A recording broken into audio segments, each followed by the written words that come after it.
மேனேஜர்கள் செஞ்ச கொளறுபடியால அம்மாவையே மேனேஜர் ஆக்கிய ஸ்ரீதிவ்யா.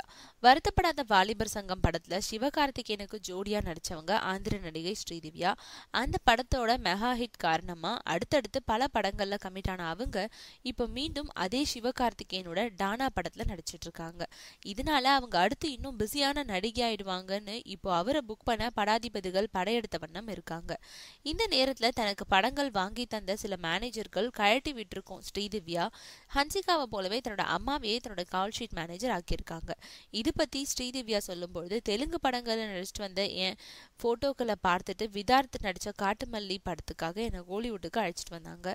அந்த படத்துல நடிச்சிட்டு வந்த போதுதான் வருத்தப்படாத வாலிபர் சங்கம் கிடைச்சது.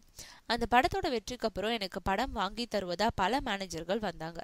அப்படி வந்தவங்க எல்லாருமே நல்ல கதை நல்ல டைரக்டர் மனசுல வச்சுக்காம தங்களுக்கு அதிக கமிஷன் கிடைக்கும் கம்பெனிகளோடு வந்தாங்க. இதனால சில தவறான படங்கள்ல நான் கமிட் ஆக வேண்டிய நிலையும் ஏற்பட்டுச்சு. ஆனா இந்த நிலை தொடர்ந்தா மார்க்கெட் அவுட் ஆயிடும்ன்றத உணர்ந்து இப்போ எனக்காக கால் ஷீட் பார்க்க என்னோட அம்மாவை நியமிச்சுட்டேன்னு சொல்லும் ஸ்ரீதிவ்யா, இப்போ என் அம்மாவே கால் ஷீட் பார்க்கறதுனால கதை மட்டும் இல்லாம கால் ஷீட் விஷயத்துல ரொம்ப கவனமா செயல்படுறாங்க. குறிப்பா பணத்துக்காக எந்த ஒரு படத்தையும் நான் ஓகே செய்யறதில்ல. கதை மற்றும் எனக்குரிய கதாபாத்திரம் பிடிச்சா மட்டும் அந்த படங்களை ஏத்துக்கிறேன்னு சொல்றாங்க.